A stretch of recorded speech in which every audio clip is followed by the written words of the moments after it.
오늘부터 히브리서를 이제 수요일 날 제가 설교할 때는 하려고 합니다.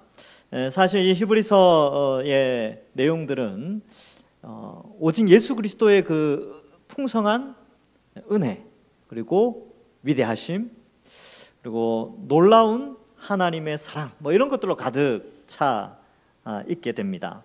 근데 특별히 왜 이 히브리서가 이 시대에도 우리에게 여전히 선포되어져야 하는가를 저는 한번 생각을 해봤습니다. 이 히브리서의 배경 때문에 그렇습니다. 히브리서가 쓰여질 때는 이 성도들이 많은 핍박 가운데 있었습니다. 보통 이제 신앙생활을 하면 예수님 믿고 하나님 믿고 하면 모든 일이 잘 되고 만사형통할 줄 아는데, 그러나 막상 진짜 신앙에 뛰어들면 그렇지 않지요. 십자가의 길도 걸어야 되고, 또 때로는 손해보기도 하고 헌신하기도 하고 봉사하며 이 신앙을 지키기 위하여 이 시대 속에서 때로는 수치와 조롱을 당하기도 합니다. 1세기에 이 히브리서가 기록된 시대가 보통 이제 네로 박해 즈음하여서 이 히브리서가 쓰여졌다라고 보고, 당시 시대 상황상 여러 가지로 저자는 명확하게 나타나고 있지는 않습니다. 저자는 알 수 없지만 이것을 수신한 사람들은 당시 유대인 중에 기독교인들로 추정이 되어집니다. 그래서 이 히브리서 10장에 가면 이 첫 번째 박해가 있을 때, 특별히 유대인의 박해가 있을 때는요, 이들이 잘 견뎌내요.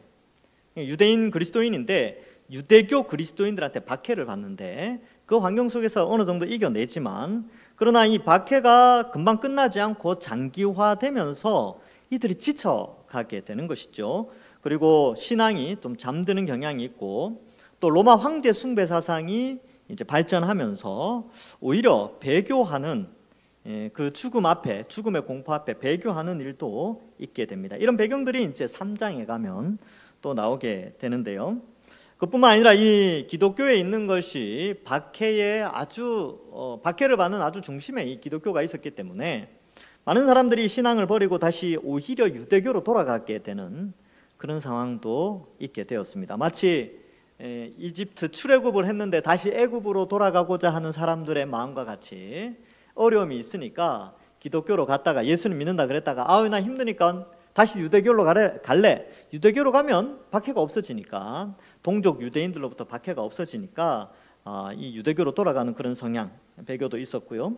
또 당시에 유행했던 천사 숭배 사상, 이런 것들을 쫓아가는 사람들도 있게 되었습니다. 그래서 이 히브리서의 저자는 신앙의 본질을 잘 가르치고, 특별히 복음의 핵심이 되시는 예수 그리스도의 위대하심, 그 광대하심을 히브리서를 통하여서 우리에게 가르쳐 주면서, 그 목적하는 바는 결국은 우리가 가지고 있는 이 믿음이 이 세상의 그 어떤 박해의 세력, 이 세상의 그 어떤 것과도 바꿀 수 없는 귀중하고 소중한, 어쩌면 우리의 목숨보다도 귀한 것임을 가르쳐 주고 있는 것입니다. 자, 그래서 우리가 이제 오늘 1절부터 3절을 살펴보는데, 뒷부분은 쭉 함께 이제 다음번 설교할 때는 조금 길게 볼 테지만, 제가 아무래도 1절부터 3절은 좀 꼼꼼하게 봐야 되겠다 이런 생각을 좀 했어요. 보통 우리가 통독을 하면 하루에 뭐 석 장, 5장 읽으면 이 1절부터 3절을 그냥 슉 읽고 지나가 버리거든요. 근데 오늘은 좀 정독하는, 그리고 정독을 할 때 좀 연구하는 자세로 1절부터 3절을 좀 살펴보고자 합니다. 왜냐하면 이 1절부터 3절에 히브리서 저자는 이미 아예 초두에 아주 강력한 예수 그리스도에 대한 위대하심을 기록하고 있기 때문에 그렇습니다. 여러분들 영화 좋아하십니까? 저는 옛날에는 참 좋아했습니다. 지금이야 이제 영화 볼 시간도 없는데, 영화를 보면 어떤 영화는요 초반에 아주 지겨워요.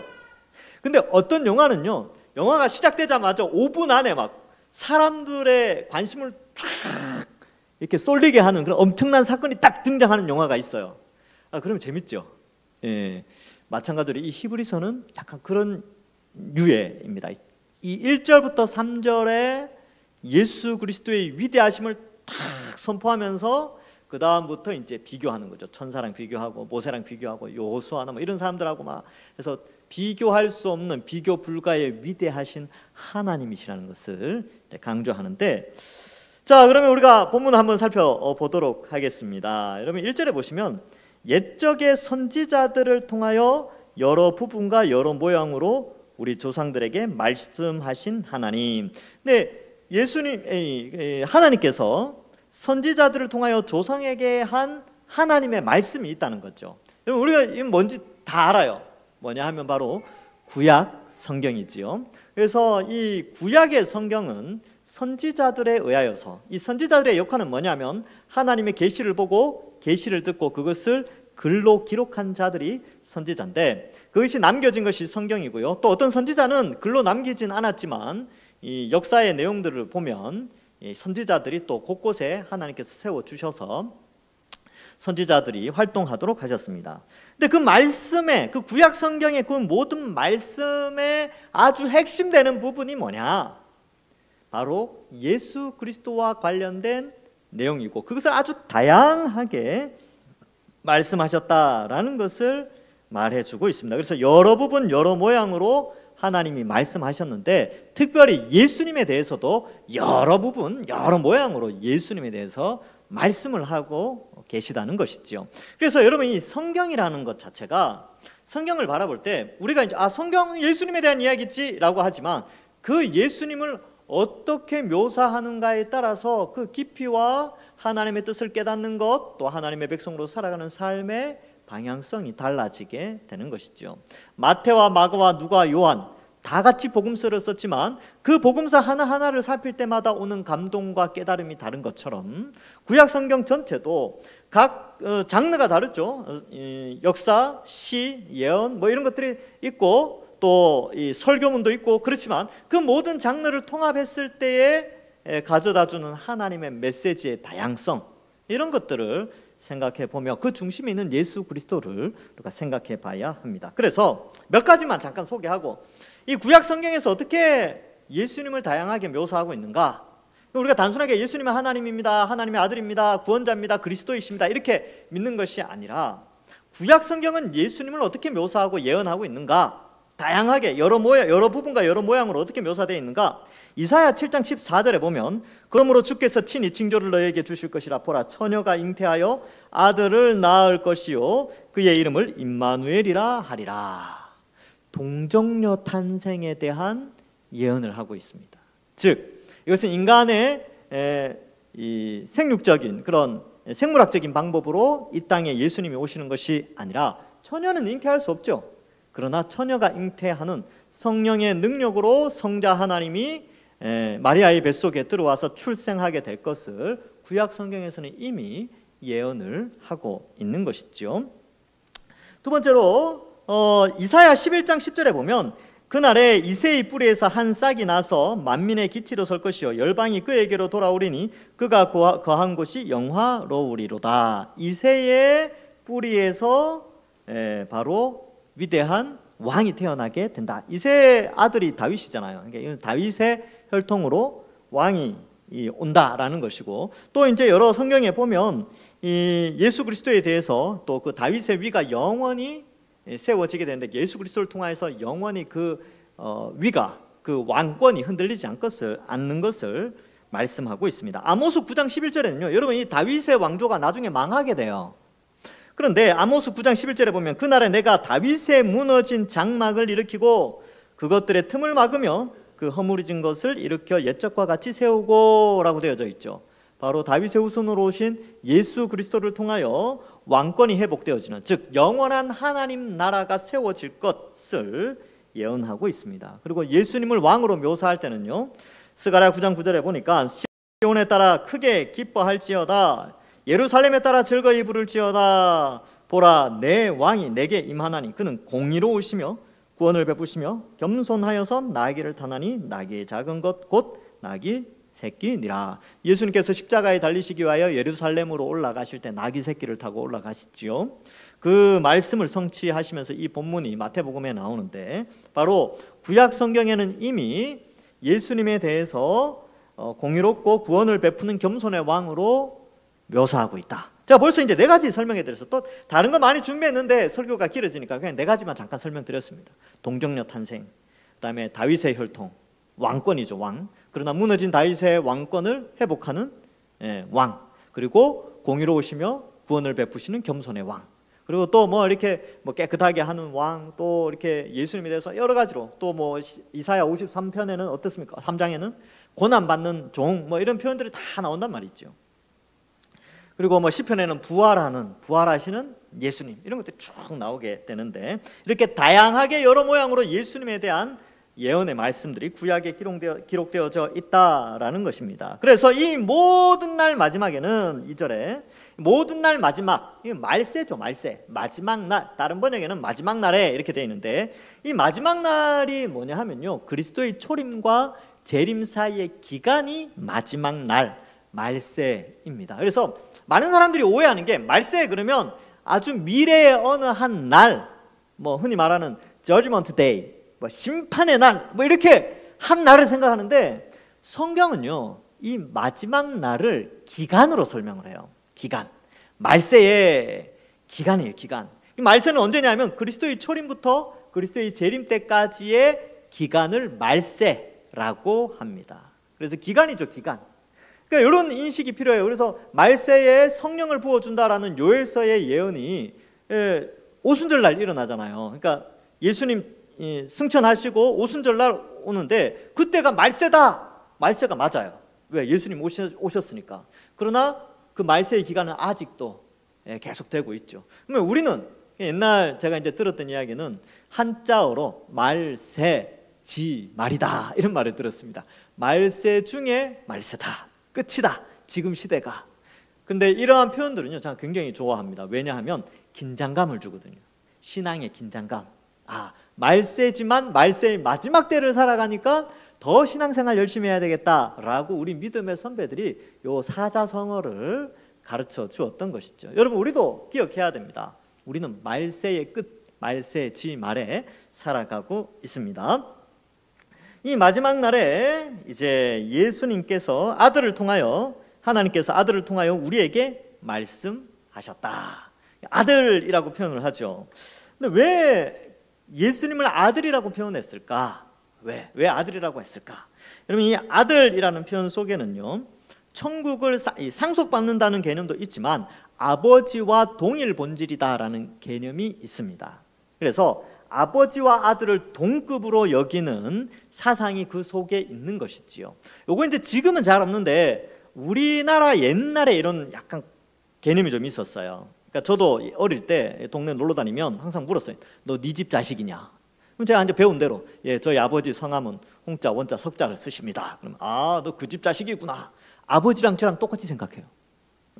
근데 누가 너 집 자식이냐 그런데 우리 아버지는 누구입니다. 에이, 그래? 애가 뭔 잘못이 있습니까? 그죠? 애가 뭘 잘했겠어요 또? 얼만큼 잘했고 얼만큼 못했겠습니까? 애인데.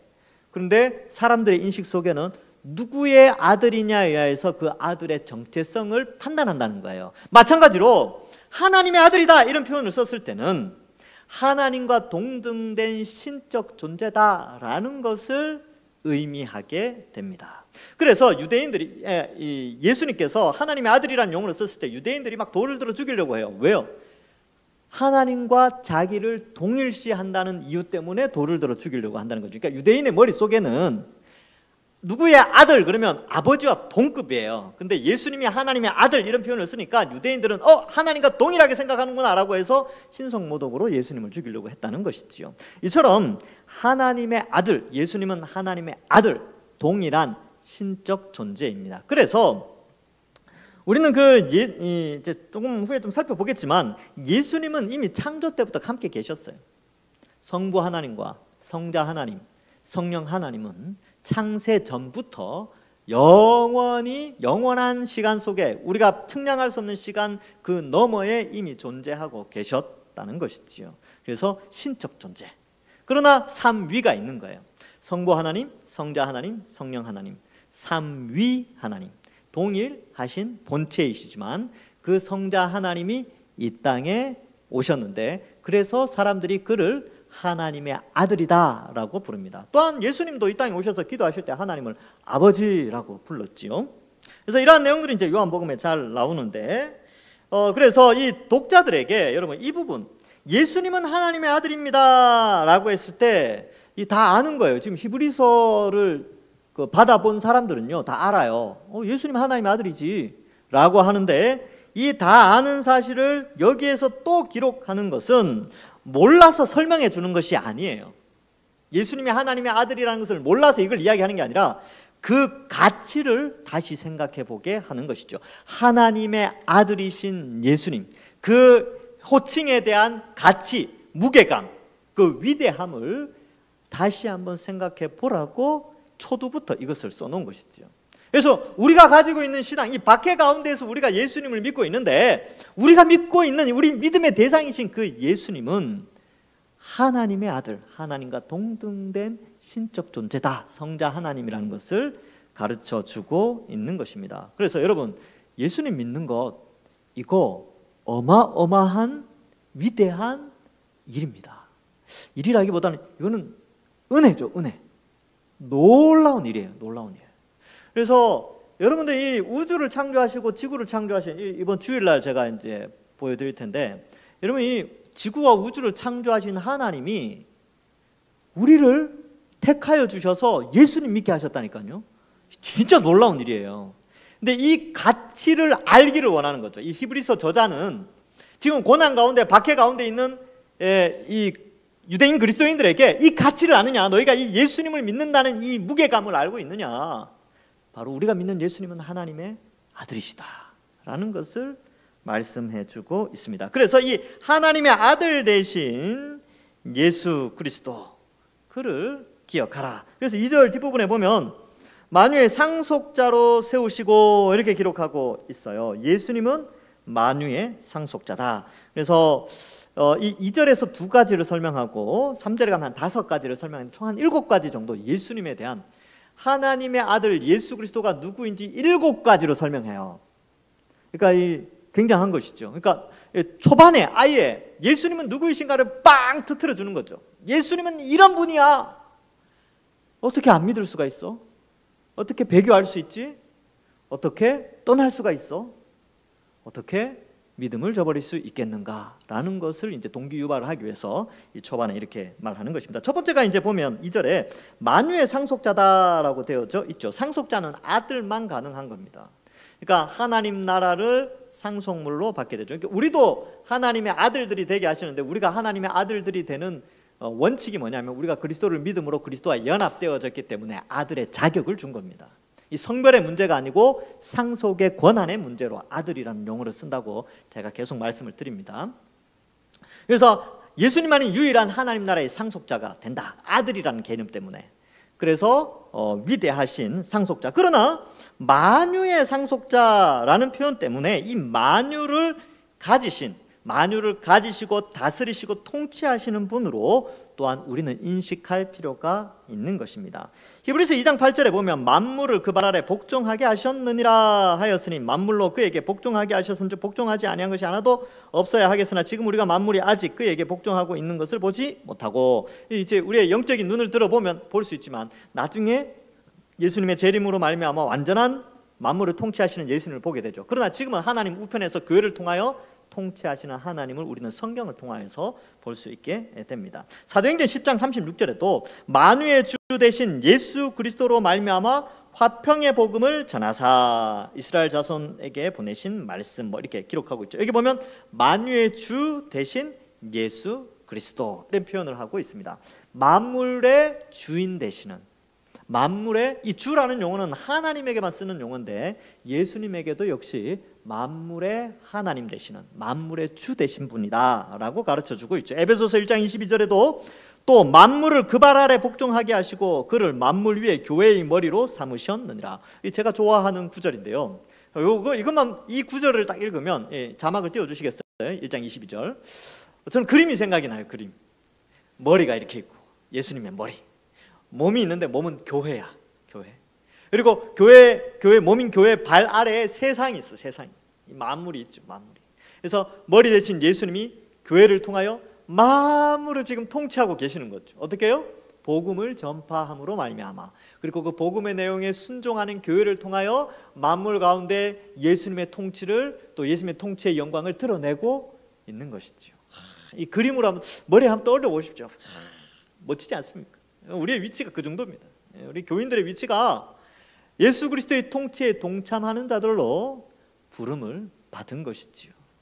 그래서 여러분들이 주의 통치에 동참함에 있어서 여러분들 청문회나 이런 거 거치지 않았어요. 요즘 이제 한참 청문회 같은 거 하던데 우리는 그냥 하나님 들어 쓰시는 거예요. 네. 바로 예수 그리스도를 믿음으로 말미암아 그리스도의 몸된 교회가 되어서 머리 대신 예수님이 우리를 통하여 그냥 쓰시는 거죠. 그러니까 여러분 그런 생각 가지시면 좋을 것 같아요. 야, 내가 하나님 나라의 장관이구나. 그래서 장관은 일을 해야 되죠. 사명을 감당해야 됩니다. 여러분 우리 어떤 주님의 통치에 어떻게 주님이 만물을 통치하시는 그 통치의 방향 속에 우리는 어떠한 일을 사명을 감당할 것인가 또 한번 생각해 보게 됩니다. 자, 그래서 2절 끝부분에는 모든 세계를 그가 지으셨다라고 되어져 있지요. 요한복음 1장 3절에 예수님에 대해서 이렇게 말합니다. 만물이 그로 말미암아, 그는 예수님이죠. 예수님으로 말미암아 지은 바 되었으니 지은 것이 하나도 그가 없이는 된 것이 없느니라. 예수님의 창조주 되심을 말씀합니다. 골로새서 1장 16절에도 만물이 그에게서 창조되되 하늘과 땅에 보이는 것들과 보이지 않는 것들과 혹은 왕권들이나 주권들이나 통치자들이나 권세들이나 만물이 다 그로 말미암고 그를 위하여 창조되다. 여기 그가 문맥을 보면 예수 그리스도를 말씀하고 있습니다. 그래서 예수님은 이 창조의 창조주시죠. 세상 사람들은 예수님은 그냥 착한 사람 정도, 선한 일을 한 사람 정도로 이해하지만 우리가 믿고 있는 예수님은요, 하나님, 그러니까 이 만물이 창조되기 전부터 존재하셨던 위대하신 하나님이시라는 것을 인식하게 되는 것이죠. 창조주 하나님입니다. 그러니까 우리가 가진 믿음이 얼마나 대단한 믿음입니까? 이 세상에 수많은 사람들이 각자의 신을 섬기고 있잖아요. 근데 그 각자의 신들은 우주를 창조할 능력도 없고 인격도 없고 그저 돌덩어리나 나무덩어리나 물이거나 그냥 피조물일 뿐이에요. 우리가 믿는 이 기독교는, 이 신앙은 만물을 창조하신 하나님을 믿는 신앙이라는 것이죠. 얼마나 가치가 있습니까? 그리고 우리에게, 우리의 짧은 100년의 인생밖에 살지 못하는 우리에게 영원히 살 수 있는 은혜와 축복을 주시는 분이 바로 하나님이십니다. 근데 어떻게 박해가 있다고 쉽게 져버리겠습니까? 어떻게 삶의 유혹이 있다고 잠시 신앙을 버려놓겠습니까? 우리는 끝까지 신앙을 지켜야 되는 것이지요. 자, 그래서 그러한 관점에서 이 저자가 이 본문을 계속 쓰고 있는 것입니다. 자, 그 다음에 3절에 보면 이는 하나님의 영광의 광채시다 이렇게 표현하고 있지요. 그래서 예수님이 이 땅에 오셨는데 이 땅에 오신 그 예수님은 하나님의 영광의 빛을 드러내신 분이다. 사람들이 눈에 보이도록, 귀로 듣고 눈으로 보고 손으로 만질 수 있는 하나님의 영광의 실제적인 모습으로 왔다는 거죠. 그래서 모세도 사실 그 하나님 보고 싶었잖아요. 하나님 또 보여주십시오. 그러니까 안 되는데, 그러다가 내가 한번 보여줄게 라고 하면서 보여주시죠. 등만 봐요. 그리고 그의 눈을 가리시고 지나가시면서 등을 보여주시거든요. 모세도 등밖에 못 봤어요. 그런데 성자 하나님이 이 땅에 인간의 모양으로 오셨어요. 그의 영광의 광채를 생을 살면서 나타내어 보여주셨습니다. 그래서 요한복음 1장 18절에 본래 하나님을 본 사람이 없으되 아버지 품속에 있는 독생하신 하나님이 나타내셨느니라.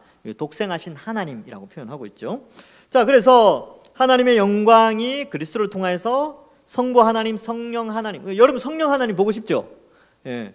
성령 하나님이 어떤 분이냐 하면 예수님을 보면 성령 하나님을 알 수 있습니다. 성부 하나님 보고 싶으시죠? 예, 복음서에 기록된 예수님을 보면 성부 하나님이 어떤 분인지 알 수 있습니다. 그래서 그러한 관점이라는 것이죠. 요한복음 14장에 보면요, 빌립도 그랬어요. 빌립도 예수님, 하나님 한번 좀 보여주십시오. 하나님. 모세나 빌립이나 비슷한 것 같아요. 눈으로 뭘 봐야 될 것 같아. 그러니까 창조주 하나님을 보고 싶죠. 근데 세상의 신들은 모양이라도 있잖아요. 그 인간이 우상을 만들어서 섬기잖아요. 그런 문화 속에 있으니까 그러니까 빌립도 그랬던 것 같아요. 하나님 계시는데 하나님 한번 보여줄 수 있습니까? 예수님이라면 충분히 가능할 것 같은데요. 믿음, 대단한 믿음이죠. 근데 예수님이 뭐라고 말씀하시냐면 요한복음 14장 9절에 예수께서 이르시되 빌립아, 내가 이렇게 오래 너희와 함께 있으되 네가 나를 알지 못하느냐? 나를 본 자는 아버지를 보았거늘 어찌하여 아버지를 보이라 하느냐? 라고 말씀하신 것이죠. 그러니까 예수님은 하나님과 동일하신 분이에요. 근데 예수님이 이 땅에 인간의 몸으로 오셨을 뿐이죠. 완전한 인간으로. 그러니까 예수님과 함께하고 예수님의 말씀을 듣고 예수님의 그 성품과 또 그러한 거룩성 이런 것들은 다 하나님과 동일한 거예요. 그러니까 빌립에 하나님 보고 싶다 그러니까 야, 나 봤지 않느냐. 즉 하나님의 영광의 광채가 예수 그리스도를 통해서 나타났다라는 것을 말씀해 주고 있습니다. 비슷한 말로 그 뒤에 그 본체의 형상이다라는 표현도 같이 등장하게 되는데요.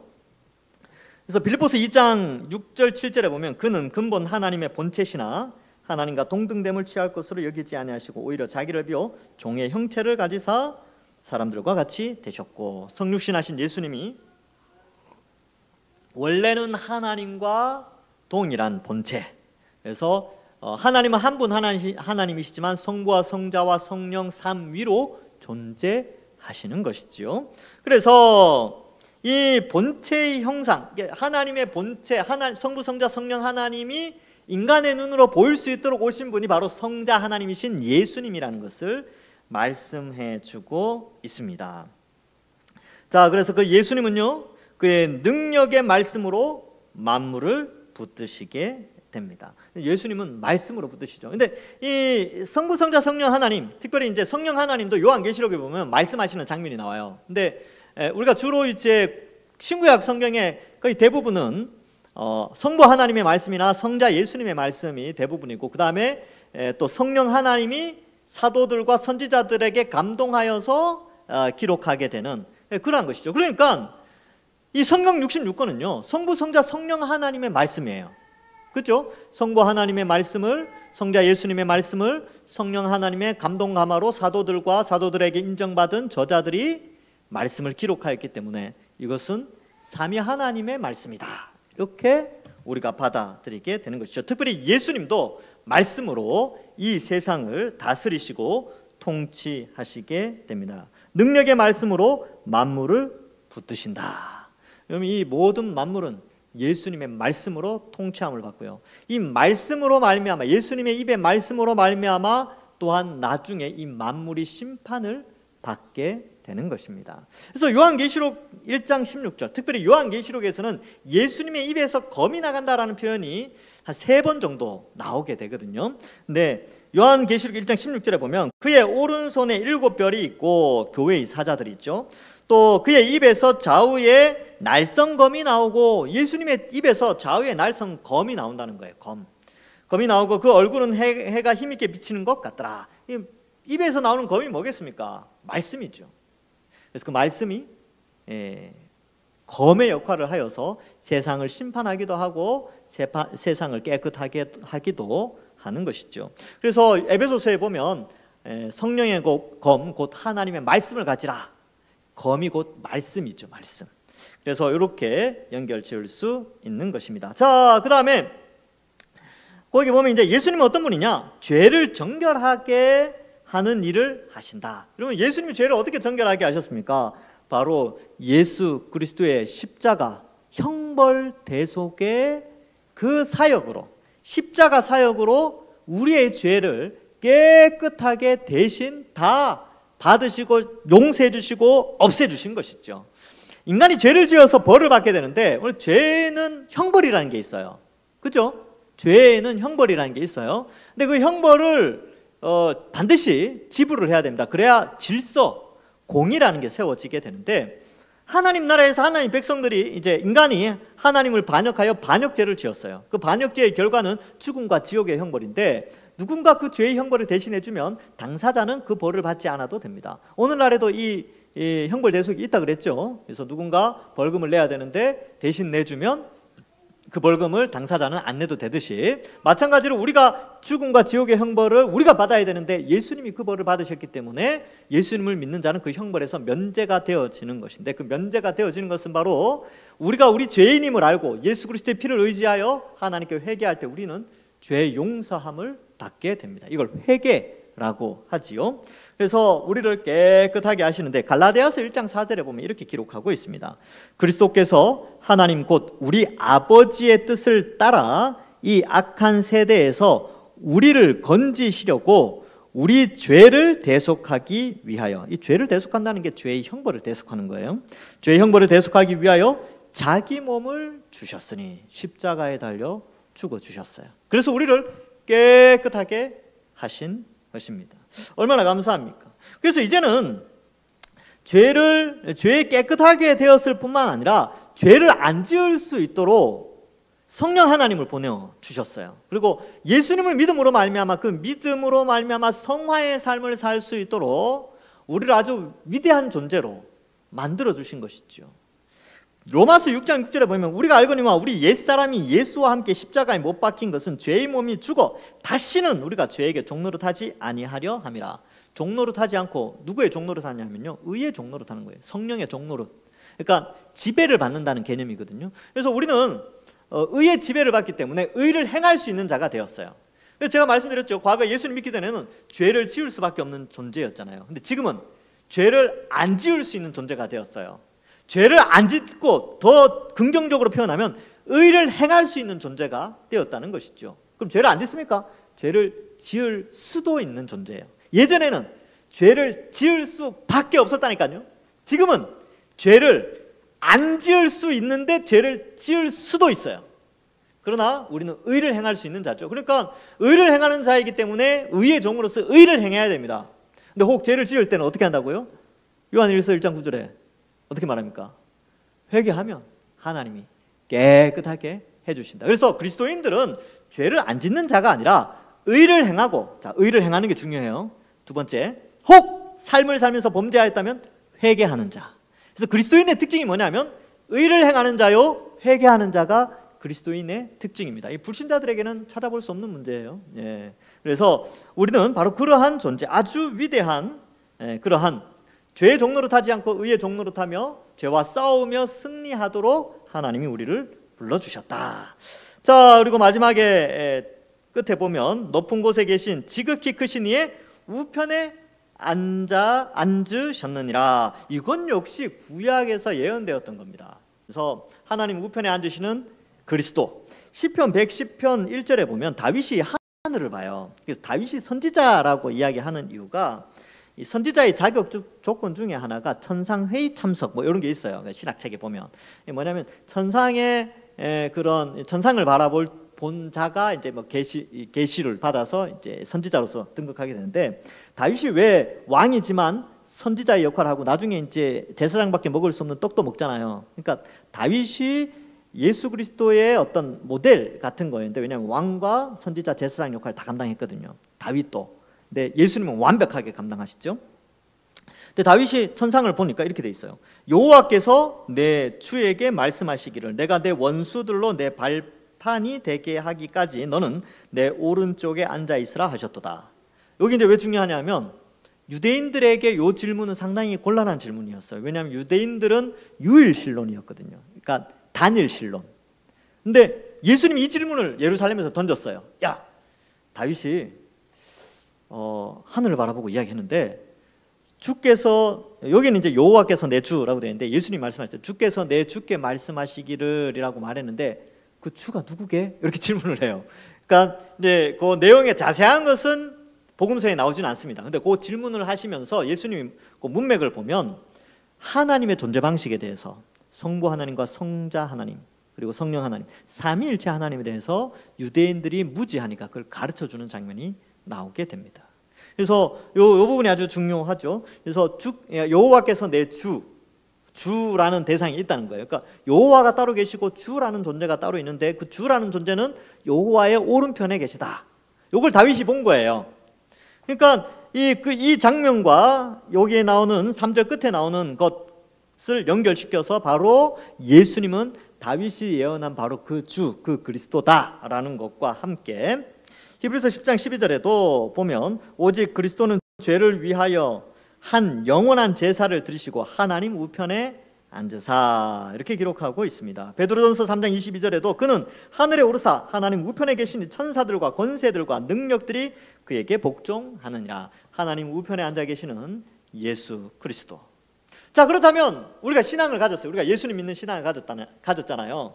그러면 이 메시지를 통해서 우리가 가진 이 신앙의 놀라운 그 가치를 아시겠습니까? 여러분들이 이 세상에 나가서 우리가 지금 누구를 믿고 있는가에 대한 그 무게감을 아시겠어요? 이 세상 사람들이 의지하고 의존하는 것과는 비교할 수 없는 위대하신 하나님을 우리가 믿고 있다는 사실을 우리는 기억해야 하는 것입니다. 그래서 여러분, 세상 가운데 위축되면 안 됩니다. 예수 믿는 것은 자랑스러운 거예요. 여러분, 그 명품 아시죠? 명품 뭐 집집마다 하나씩 있습니까? 하여튼 뭐 명품은요, 원래 왜 사는 줄 아세요? 명품은 자랑하려고 사는 거예요. 모르셨죠? 명품은 원래 자랑하려고 사는 거예요. 명품을 사놓고 집에만 모셔두는 사람 있습니까? 없어요. 자랑해야죠. 집에만 모셔놓더라도 누가 집에 오면 그 한 번씩 쓱 보여줘야 됩니다. 그래 명품이지. 명품을 사놓고 죽을 때까지 아무한테도 안 보내주고 아무도 몰라 그냥 죽었어. 그럼 사놓으면 뭐합니까? 의미가 없지. 여러분, 이 명품과는 비교할 수 없는 어마어마한 하나님의 놀라운 그 구원의 완성, 하나님 나라에 완성된 그 아름다운 천국의 그 놀라운 것을 우리에게 선물로 주셨어요. 어떻게? 복음을 통하여서. 이 복음은 어마어마한 거예요. 근데 이걸 숨긴다고요? 나는 명품을 가졌으니까 부끄러워 이렇다고요? 명품 가진 자가 세상에서 부끄러워한다고요? 이건 있을 수 없는 일이죠. 그래서 이 우리의 가진 신앙은요, 정말 세상의 명품과는 비교할 수 없는 우리가 자랑할 수 있는 것입니다. 그래서 혹 불신자들 만났을 때 쭈삣쭈삣하지 마세요. 예수 믿는 거 드러내시면 돼요. 나 명품 가진 사람이 뭐 그렇게 부끄럽습니까? 나 예수님 믿습니다. 네. 그리고 당신도 예수님 믿었으면 좋겠습니다. 좋은 명품 소개하면 좋잖아요. 그리고 이제 우리는 누구를 섬기는가를 잘 생각해야 되는데, 우리가 믿는 예수님은요, 그러니까 인간이시지만 하나님이세요. 그러니까 단순히 그냥 생물학적으로 태어나신 분이 아니라 동정녀 탄생을 통한 하나님이 이 땅에 오시는 방식을 통하여서 신이 이 땅에 오셨다. 근데 이게 놀라운 건데, 이게 왜 놀라냐 하면 이번 주 주일날 오시면 알아요. 어떻게 아냐면요, 여러분, 제가 우주의 크기를 보여드릴 거거든요. 근데 그 우주를 만드신 분이 지구의 인간의 모양으로 온다니까요. 이거는 놀라운 사랑이에요, 놀라운 사랑. 그래서 이 성자 하나님이신 예수님은 성자 하나님이신데 창조 때 이미 계셨죠. 증거가 몇 군데 나옵니다. 그러면 창세기 1장 26절에 보면 하나님이 이르시되 우리의 형상을 따라 우리의 모양대로 우리가 사람을 만들고, 이렇게 돼 있거든요. 그러니까 하나님이 내 모양, 내 형상을 따라 내 모양대로 내가 사람을 만들겠다라고 하지 않고 우리라는 용어로 쓰잖아요. 그러니까 하나님이 복수로 존재한다는 것을 가르쳐주고 있는 것이죠. 성부, 성자, 성령. 그리고 이사야도 이제 계시를 보죠. 하늘 천상 회의를 보는데 하나님이 회의를 하시는 거예요. 하나님, 성부, 성자, 성령 하나님, 이사야 들으라고. 그래서 이렇게 말씀합니다. 이사야 6장 8절에 내가 또 주의 목소리를 들으니 주께서 이르시되 내가 누구를 보내며 누가 우리를 위하여 갈고 하시니, 이렇게 기록하고 있어요. 우리라고 하죠. 내가라고 하셨다가 우리라고 표현을 한단 말이죠. 그러니까 하나님이 복수로 계시는 거죠. 성부, 성자, 성령 하나님이 천상회의에서 우리가 이제 메시지를 전해야 되는데 우리를 위하여서 누가 가겠냐라고 하니까 이사야가 뭐라 합니까? 저요! 라고 하잖아요. 주여 내가 여기 있습니다. 그러니까 천사가 날라와서 입술에 푹 이렇게 대죠. 정결케 해줍니다. 그래서 우리가 가진 이 믿음은요, 지킬만 하고 자랑할 만합니다. 자랑스러워 하셔야 돼요. 그래서 당당하셔야 됩니다. 세상 앞에서 내가 예수 믿는 거 당당하셔야 돼요. 부끄러워하면 안 된다. 세상은 이 믿음을 다양한 형태로 공격해 오죠. 믿음이 자라지 못하도록 혹은 믿음을 버리도록 끊임없이 우리의 정신을 미혹하고 혼미하게 만듭니다. 그래서 하나님을 바라보지 못하게 하고 가진 믿음을 버리도록 화려한 것들로 유혹하죠. 돈이라든지 돈과 관련된 것들, 부동산, 주식, 코인, 각종 재테크, 이런 것들로 우리의 마음을 쏟아요. 하지 말라는 게 아니라 그런 것에 마음이 쏠려져 있어서 이 신앙생활도 그러한 것을 축적하기 위한 수단으로 신앙을 생활하는, 완전 바뀌어버린 거죠. 그리고 또 어떻습니까? 마음과 육체의 정욕을 따라 살도록 세상이 우리의 정신을 빼놓기도 합니다. 게임에 빠지기도 하고요.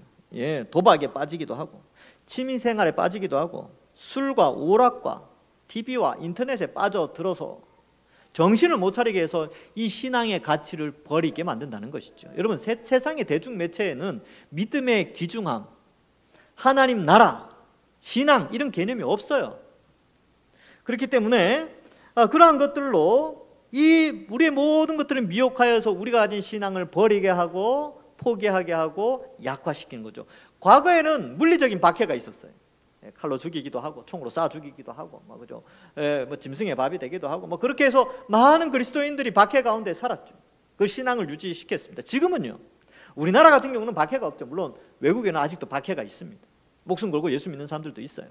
그러나 우리나라는 어떻습니까? 우리나라는 이러한 것들로 세상의 유혹, 육체의 정욕과 물질의 욕심과 이러한 것들로 말미암아 우리의 신앙을 갉아먹고 있다라는 것을 인식해야 됩니다. 그러한 가운데 오늘 본문을 딱 보면서 이 세상의 돈과 우리 마음과 육체의 정욕, 이 세상의 가치관, 이것보다 내가 가진 믿음이 너무나 귀중하구나 라는 것을 우리는 다시 한번 기억해야 합니다. 그래서 베드로 사도가 베드로전서 1장 7절에 이런 말씀을 합니다. 너희 믿음의 확실함은 믿음을 막 굳게 잡고 있는 것. 우리가 이제 이 세상에 이런 유혹이 많아도 믿음 확실하게 갖고 있는 이거는요, 불로 연단하여도 없어질 금보다 더 귀하여 예수 그리스도께서 나타나실 때 칭찬과 영광과 존귀를 얻게 할 것이니라.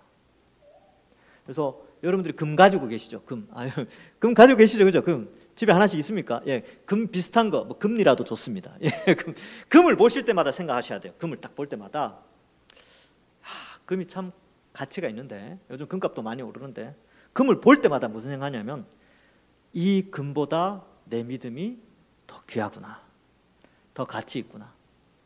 자주 금 보세요. 그리고 자주 금 볼 때마다 그 생각하시라고요. 내 믿음이 금보다 귀하다. 저는 금이 없고 뭐 다이아몬드가 있는, 괜찮습니다. 다이아몬드를 보실 때마다 내가 이 다이아몬드보다 더 귀한 믿음을 가지고 있구나. 여러분, 왜 주님이 우리를 부르시는 날이 있어요? 그렇죠? 사람마다 100년 주기로 해서 100년쯤 되면 주님이 다시 불러요. 그럼 주님 앞에 갔을 때에 이제 우리가 뭘 자랑하겠습니까? 주님, 다이아몬드 자랑 좀 할게요. 주님, 제가 금 가져왔습니다. 뭐 이런 거 자랑하시겠습니까? 아니잖아요. 뭐 자랑하겠습니까? 믿음 자랑하죠. 금보다 더 귀한 이유가 금은 이 땅에서 있다가 내가 죽으면 끝나는 거예요. 그런데 왜 믿음이 금보다 더 귀하냐 하면 그 믿음이 하나님 앞에서 칭찬과 영광과 존귀를 얻게 하기 때문에. 금은 그 역할 못합니다. 금 아무리 많이 가지고 있어도, 돈 아무리 많이 가지고 있어도 하나님 앞에서 칭찬과 영광과 존귀를 얻을 수 없어요. 금은 수단이 되지 않습니다. 믿음만이 하나님 앞에 인정받는 것이죠. 하나님 앞에서 하나님, 저 세상에서 아주 높은 자리에 있다 왔습니다. 이거 자랑하시겠습니까? 필요 없어요. 그것은 칭찬과 영광과 존귀와는 전혀 상관이 없습니다. 오직 믿음이죠. 돈을 많이 가지든 많이 가지지 않든, 사회적으로 높은 위치든 낮은 위치에 있든 하나님이 인정하시는 것은 단 하나, 바로 우리가 가진 믿음입니다. 그래서 여러분, 돈 많이 없어도요, 사회적 위치가 그렇게 높지 않아도, 지금은 거의 평등하잖아요. 옛날 생각, 한 300년 전만 생각해 보세요. 노비도 있고, 뭐 중인도 있고, 중간계급도 있고, 귀족계급도 있고, 뭐 그랬죠. 그때에 하나님 앞에 이제 제가 이제 설교를 하면, 여러분, 하나님 앞에 정승이 무슨 상관이 있습니까? 뭐 돈 많은 상인이 무슨 상관이 있습니까? 여러분, 노비라도 상관없습니다. 하나님 앞에 하나님 칭찬하시는 것은 믿음밖에 없습니다. 얼마나 그랬을까요? 지금이야 이제 이렇지만. 그러니까 이게 감격이 오는 것이죠. 믿음만이 귀중한 것입니다. 베드로후서 1장 1절에 예수 그리스도의 종이며 사도인 시몬 베드로는 우리 하나님과 우리 구주 예수 그리스도의 의를 힘입어 동일하게 보배로운 믿음을 우리와 함께 받은 자에게 편지한다. 세상은요, 돈 많은 사람, 명품 가진 사람, 사회적 지위가 높은 사람, 뭐 이런 사람들 막 부러워합니다. 우리는 누구를 부러워해야 되냐면요, 예수님, 또 제자들, 믿음의 선배들, 우리 주변에 예수님 닮은 사람들, 신앙의 선배들, 나보다 신앙생활 잘하는 사람들, 그 사람들 부러워해야 돼요. 부러워하면 어떤 일이 벌어지냐면요, 닮아간다니까요. 따라가려 그래요. 부러우니까 따라가는 거죠. 그래서 그런 거 부러워해야 됩니다. 우리의 믿음 참 부러운 것으로 가는 것이죠. 말씀을 맺습니다. 여러분, 이 시대는 끊임없이 우리의 믿음을 약화시키고 또 믿음을 버리도록 배교하도록 하는 수많은 사상들이 우리 주변에 드글드글합니다. 세상도 마찬가지고요. 또 수많은 이단들도 마찬가지고 또 그런 것들이 교회 안에 들어오기도 하고. 그러나 그때 기억하셔야 됩니다. 예수 그리스도는 하나님의 아들이신데 그분은 우리의 구원자이시다. 유일한 구원자시고 그 예수 그리스도만으로 죄 사함을 받고 하나님 나라의 백성이 되어진다.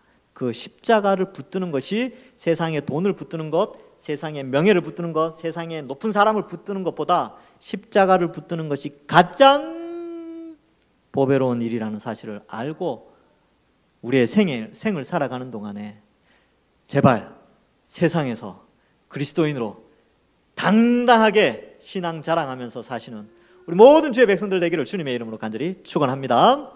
기도하겠습니다. 하나님 감사합니다. 성자 하나님이 이 땅에 오셔서 우리의 죄의 형벌을 대신하여 십자가에 죽으시고 구원하여 주셔서 그리스도와 연합되어 또 천국 소망하며 살아가게 하여 주시니 감사합니다. 보배로운 믿음 우리가 잘 간직하여서 이 타락한 세상 가운데 믿음 잘 지키고 배교하지 않고 믿음 저버리지 않고 소홀히 여기지 않고 믿음 붙잡고 세상 가운데 당당하게 살아가는 저희들 다 되게 하여 주옵소서. 그러한 가운데 하나님의 칭찬과 또 영광과 존귀가 우리에게 넘쳐날 수 있도록 축복하여 주옵소서. 감사드리옵고 예수님의 이름으로 기도하옵나이다. 아멘.